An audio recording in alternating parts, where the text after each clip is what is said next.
So I'm in one of the 3 new maps, and let's just take a brief look at it. Okay, so first of all, I just love that there are so many islands to lose Twisteds on. Let's just check this out for a second. Okay, Poppy's chasing me. We have so many islands that we can lose interest of the Twisteds, and that's why I love these new maps. There are so many places that you could hide behind, and your skill of losing Twisteds can really shine when the map allows you to express your skill. Even though there are so many islands, there's still so much space in the map. Like, just take a look.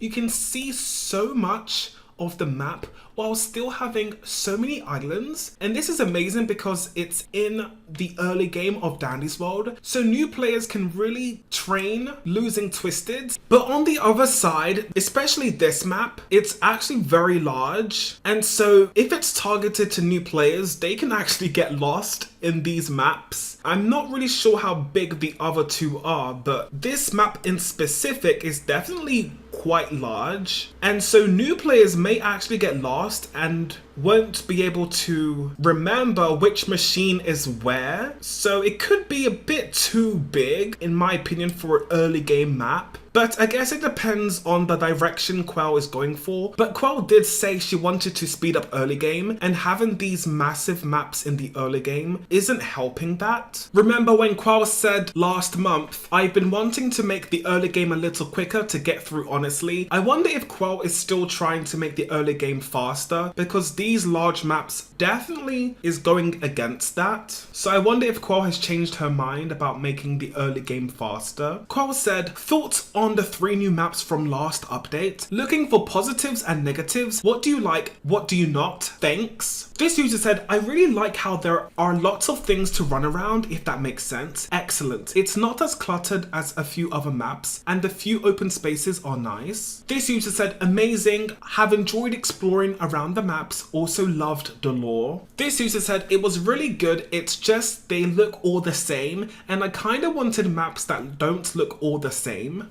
So I guess this user didn't want variants of the same map. This user wanted 3 completely different maps with their own theme. This user said something very interesting that I didn't really consider myself. This user said, hello Qwel, I would love to tell you that the art studio map needs more colors. It really looks bland and very hard to remember spots. Would love to see more colors and rainbows. The studio needs some color to shine. And I would have to agree with this user because the 3 new maps are very grey, quite bland, and I do agree that it could use a bit more colour, but maybe the grey vibe is what Qwel was going for. Maybe the blandness adds to the lore that we don't know about yet. So again, it depends on the direction that Qwel was going for.